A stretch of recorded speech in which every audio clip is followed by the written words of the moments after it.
धन्यवाद आप सबका। सबसे पहले तो गाथा परिवार का धन्यवाद, क्योंकि मैं बायो ग्रुप से पढ़ूंगा चाहता हूँ, बाद में ह्यूमैनिटीज में चला गया और गाथा परिवार के इस बुलावे की वजह से 2 दिन के लिए ही सही मेरे मम्मी पापा आज मेरे जानने पहचानने वाले को पूछने में बता रहे हैं कि बेटा मेरा IIT गया हुआ है।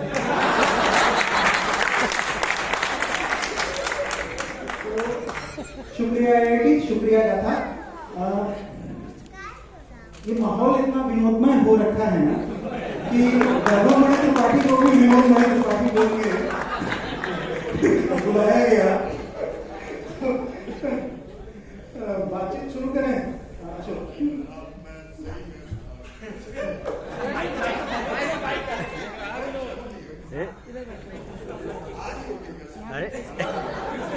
अभी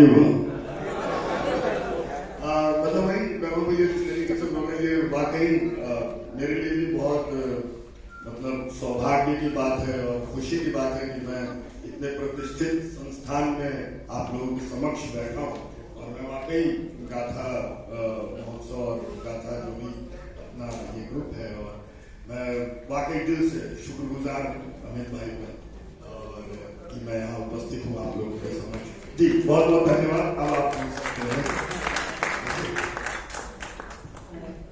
पहला सवाल मेरा ये है आपसे कि आप पंजाबी फिल्मों के एक नामी चेहरे हैं और कई सारी फिल्में लगातार, उसी बीच में हिंदी पट्टी से आपको पंचायत जैसी एक वेब सीरीज में एक रोल ऑफर होता है विनोद का, जिसके पास ढंग का एक एपिसोड है जिसमें उसको शौचालय बनने न बनने की कहानी पर केंद्रित है।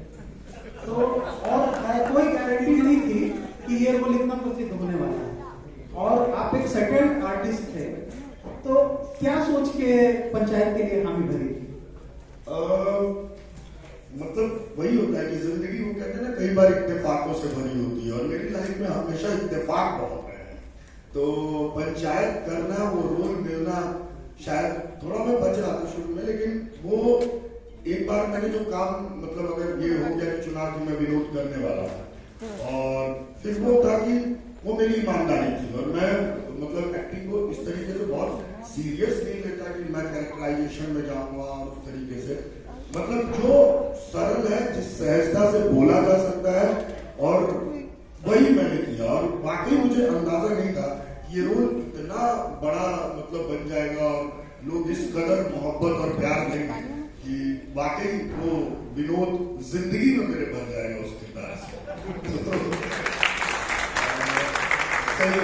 ये बहुत सारे चरित्र किए मैंने पंजाबी फिल्मों में और भी कई फिल्मों में, लेकिन हाँ ये कह सकते हैं कि विनोद इवन पंचायत में वो इतनी खूबसूरत सीरीज लिखी हुई है कि पूरा परिवार एक साथ बैठकर देखता है उसको और आज ही की खबर है कि इंडिया की सबसे ज्यादा देखे जाने वाली वेब सीरीज नंबर 1 पे है।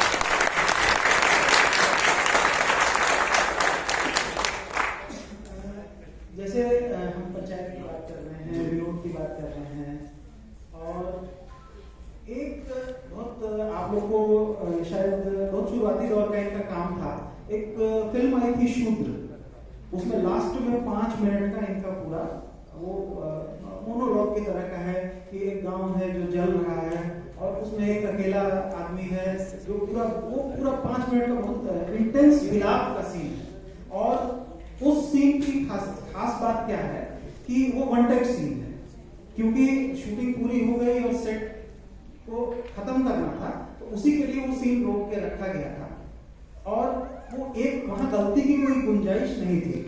तो नए एक्टर थे आप, वहां पे क्या कौन सी वो ताकत थी, कौन सी वो फोर्स थी जिसने उतना कठिन टास्क आपसे करवा लिया? काम करने का जुनून, मतलब कि हाँ मतलब ये कहा जा सकता है कि सिनेमा के मैं रंगमंच कर रहा था, मैं भारतीय नाट्य अकादमी में पढ़ रहा था और मेरा डिप्लोमा कंप्लीट हुआ था और वो फिल्म मुझे मिली थी और ये पहला मौका था जब मैं फिल्म कैमरा के रूबरू होना था। तो वो 1 महीने में लगातार भीड़ में, क्राउड में, मतलब कहीं ना कहीं उस फिल्म में दिखता और जो उसके डायरेक्टर थे संजीव जायसवाल, तो सब आर्टिस्ट मुंबई से आए थे, मैं लोकल लखनऊ से कास्ट हुआ था उस फिल्म में, लेकिन उनको पता नहीं क्या हुआ कि फिल्म का क्लाइमेक्स जब था और वो पूरा गांव और वो बस्ती जलानी थी, तो उन्होंने 2 दिन पहले मुझे बुलाया और बोले यार अशोक, पता नहीं तुमको देख रहा हूँ लेकिन पता नहीं मैं चाहता हूँ कि तुम्हारे साथ मैं कुछ तो मैं तुमको देना चाहता हूँ कि तुम परफॉर्म करो, तुम्हारा वो हक बन रहा है। मतलब इस बात में मुझे इतना खुश हुआ, खुश हो गया कि बाप रे बाप, ये डायरेक्टर साहब मतलब इतना, मतलब मैंने क्या किया है। और उन्होंने वो जस्ट 1 दिन पहले, मुझे रात में शूटिंग थी और सुबह वो शूट होना था, और उन्होंने अपने कैबिन में बुलाया और एक पन्ना पूरा उन्होंने लिखा हुआ दिया कि ये है। और ऐसा मैं सोच रहा हूँ मतलब इसमें बहुत गुंजाइश नहीं है कि हम तुम्हें बहुत मौका देंगे, एक मौका होगा कर पाओ। और वो आज तो डिजिटल पे शूट हो रही है फिल्म, वो फिल्म के अंदर स्टॉक पे शूट होनी थी, मतलब अगर वो आपने, और वो पूरा एक शॉट था, पूरा सिंगल शॉट था 4-5 मिनट का, कि अगर उसमें बीच में कोई भी गलती हुई तो वो खत्म है फिर शॉट, वो फिर आपको शुरू से ही जाना, उनका वो डिजाइन था कि एक ही शॉट में उसको खत्म करना है। अब बस मेरे लिए ये था कि बस हमको मौका मिला है, देख लूंगा मैं जो भी होगा। तो वो था कि बस सुबह हुई और वो शॉट शुरू हुआ और वो एक बार में वो पूरा शॉट हो गया, और वो मतलब मेरी, मतलब कह सकते हैं कि उस दिन वो जिंदगी का सबसे खूबसूरत सुबह थी मेरी जिंदगी की। सब लोगों ने तालियां बजाई, डायरेक्टर ने, सब ने की, मतलब ये बहुत, जो इतने साल सिनेमा में प्रोफेशनली काम करते हैं उनके लिए थोड़ा ये कठिन होता है कि एक शॉट में वो सारा कर देना, और आपने कर दिया। तो ये शुरुआत थी मेरे कैमरा एक्टिंग की पहली, वो शुरुआत थी। आप लोग देखिए मौका मिले तो फिल्म भी बहुत अच्छी है, वो समाज की बात करती है, जाति व्यवस्था की बात करती है, वो उस पर वो आधारित फिल्म है। एक सवाल मेरे मन में है जी। कि माजिद मजीदी भारत आते हैं फिल्म की शूटिंग के लिए, विजय सेतुपति हिंदी में आते हैं, हर आदमी के साथ ये अशोक पाठक कैसे पहुंच जाते हैं? वही बात है, इत्तेफाक है। हाँ, माजिद मजीदी साहब की फिल्में मैंने FTI के दौरान देखी, मैं फिल्म एप्रिसिएशन कोर्स कर रहा था, तो मैं मतलब पहली बार ऐसा था कि मैं बाहर की फिल्मों से रूबरू हो रहा था, जब FA कोर्स था पुणे में, कि जब मैंने first time children of haven देखी उनकी, और वो फिल्म इस कदर मतलब दिल में उतर गई कि जिन फिल्मों में कोई स्टार नहीं, आप जानते नहीं, लेकिन वो सिनेमा में वो फिल्में पढ़ाई जाती हैं, फिल्म मेकिंग में वो फिल्में पढ़ाई जाती हैं। तो वो मौका था जब माजिद मजीदी यहाँ आए और मुझे एक छोटे से रोल में कास्ट किया गया। मैंने कहा कास्ट, मैं भीड़ के किसी हिस्से में खड़ा होता तो वहाँ खड़ा हो जाता भाई, मुझे उस गुरु आदमी को देखना है कि ये जादूगर आदमी इतना अद्भुत सिनेमा बनाता है। और मैं भी बहुत, मतलब वो फिल्म देखेंगे तो मैं दिखूंगा भी नहीं कि कब आया कब निकल गया कैमरे से बाहर, लेकिन हाँ ये देखा कि मास्टर्स लोग कैसे काम करते हैं, तो वो बहुत अच्छा इत्तेफाक था। विजय सेतुपति जी अपनी पहली फिल्म हिंदी मुंबई का, मतलब फिर कुदरत और इत्तेफाक से मैं उस फिल्म में कास्ट हुआ, और वो कमाल का एक्सपीरियंस था। मैं बतौर अभिनेता विजय सेतुपति जी की बहुत रिस्पेक्ट करता हूँ, और उनके साथ काम करना मतलब लगता ही नहीं था कि वो इतने बड़े सुपरस्टार हैं। और इवन जब वो फिल्म की डबिंग हो रही थी तो उन्होंने मुझे कॉल भी किया था, और वो मुझे शकील बोलते थे, उसमें कैरेक्टर का नाम मेरा शकील था, शकील भाई कमाल कमाल। और वो हिंदी, वो जब हिंदी बोलते तो और खूबसूरत लगता है। तो ये मतलब वही बात है, ये इत्तेफाक से नहीं हुआ, और वो बहुत कमाल का एक्सपीरियंस था।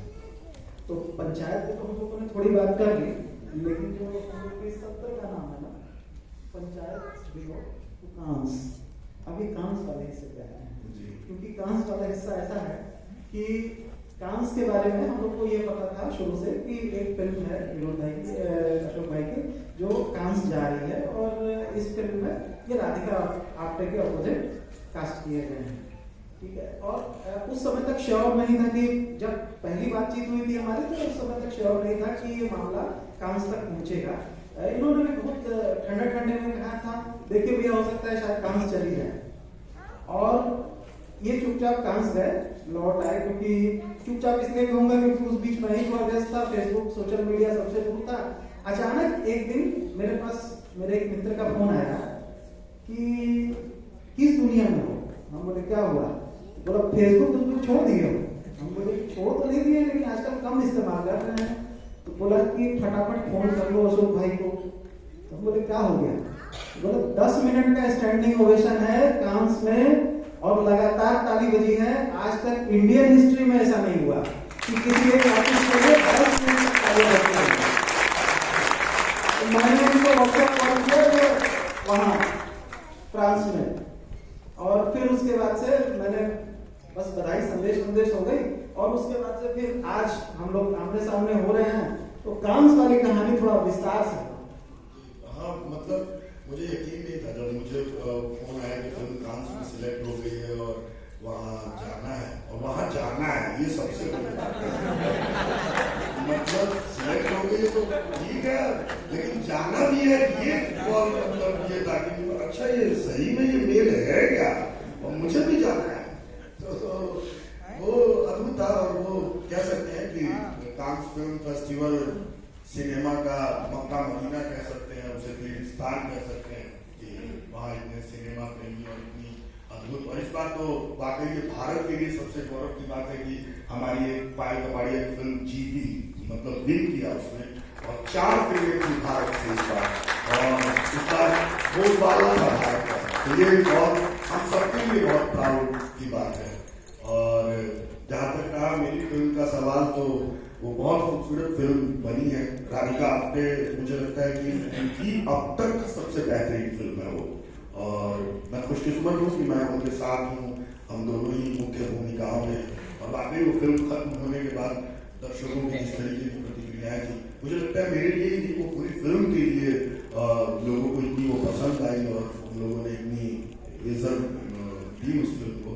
और हो सकता है भविष्य में वो देख पाए तो और भी वो फेस्टिवल्स में जा रही है। तो सही में मुझे यकीन नहीं हुआ था कि मैं कांस में हूँ और ये सब कुछ जादू की तरह, वो सब मेरे लिए जादू था सिनेमा में। मुझे लगता है कि जो भी अभी तक मेरी जिंदगी में हो रहा है ये सब मेरे लिए जादू की तरह है। मैंने ये भी नहीं सोचा था। आज मैं यहाँ भी बैठा हूँ तो इस पल में भी कुछ ऐसी भावनाएं चल रही है कि यार मैं यहाँ पर बैठा हूँ। ये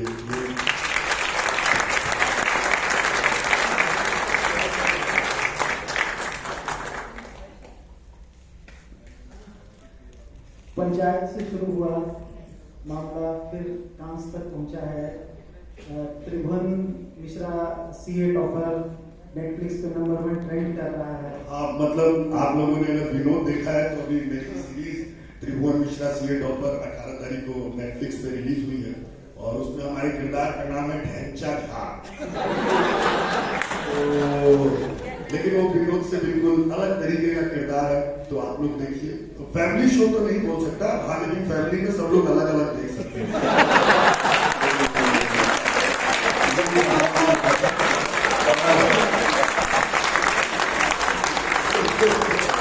तो देखना मजेदार होगा, आप लोग वक्त निकालिए और देखिए, मजा आएगा।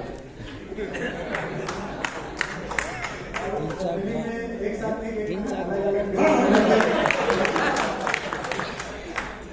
मेरे पापा पूछ रहे थे दिखा दो, मैंने कहा कि देख लेना, देखता हूँ किसी दिन मैं पासवर्ड नहीं। क्या लगता है अब स्टार बन गए? नहीं, स्टार तो हमें नहीं पता है कि मतलब बस पता नहीं, मुझे लगता है कि स्टार टूटते हैं बनते हैं जो भी है। मैं कलाकार रहना चाहता हूँ ताकि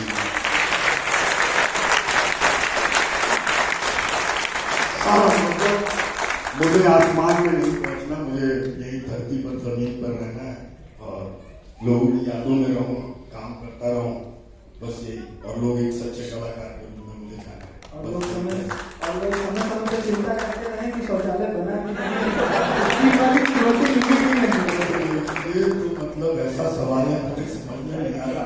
आज मैं बोलता था, अभी मैंने एक ब्रांड का एंडोर्समेंट किया है, तंबाकू छुड़वाना और सिगरेट, वो राइट च्युइंगम आता है। मैंने कहा ये बहुत अच्छा किया भाई, तो ये होना चाहिए। ये तंबाकू में कुछ ज्यादा ही, ये बिल्कुल स्वास्थ्य के लिए हानिकारक है।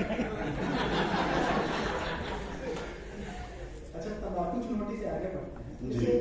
एक ठीक ठाक सी यात्रा है पिछले 12-15 साल की। एक्टिंग की लगातार। हाँ, 13-14 साल मुंबई में और उससे पहले भी 10 साल रंगमंच में। और कैमरे के सामने लगभग 12 से 13 साल और स्टेज पे लगभग 10 साल। तो ये 22-25 सालों का जो एक्टिंग का सफर है, तो अभी क्या पीछे मुड़ के देखने से कैसा महसूस होता है? पीछे मुड़ के देखने से मुझे हमेशा यही महसूस होता है कि पता नहीं, मैं समझ नहीं पा रहा। बस मैं जिस यात्रा को लेकर चला था कि मुझे यही करना है जीवन में, वो मैं देख पा रहा हूँ कि हाँ, जो मैं करना चाहता था वो मैं कर पा रहा हूँ। बहुत सारे लोगों के अंदर बहुत सारी इच्छाएं होती हैं कि वो कर रहे होते हैं और उनको करना कुछ और होता है, लेकिन कुछ तो मजबूरियां रही होंगी, मतलब वो वाली बात है कि तो वो नहीं कर पाते हैं। मुझे इस बात की खुशी है कि जो मैं करना चाह रहा था वो कर रहा हूँ और आज भी कर रहा हूँ, और ये मुझे बहुत खुशी देता है। ये सबसे महत्वपूर्ण है कि करिए वही जो खुशी दे। और हम लोग जिस कैंपस में यहाँ बैठे हुए हैं, ये कैंपस इसके लिए खास तौर पे जाना जाता है कि यहाँ से पढ़ने के बाद यहाँ से बहुत सारे लोग हैं जो यहाँ से निकले हैं और पढ़ाई उन्होंने भले ही इंजीनियरिंग की है, लेकिन वो अलग अलग फील्ड्स में अपना अपना झंडा गाड़ रहे हैं। डिग्री अलग चीज होती है और लाइफ अलग चीज होती है। ये इस कैंपस ने भी बहुत लोगों को सिखाया है। आप दुनिया में कोई फील्ड चुन लीजिए, पॉलिटिक्स से लेके एंटरटेनमेंट तक, आपको कोई ना कोई IITian कहीं ना कहीं मिल ही जाता है। और जहां भी मिलता है वहां थोड़ा टॉप लेवल के ही उसमें मिलता है, कोई निचली पायदान वाला IITian नहीं मिलता है। तो ये वाकई में बहुत महत्वपूर्ण है कि जीवन में जो करना चाहते हैं वो कीजिए, और ये बहुत इंपॉर्टेंट है लाइफ में। मैं आपसे ये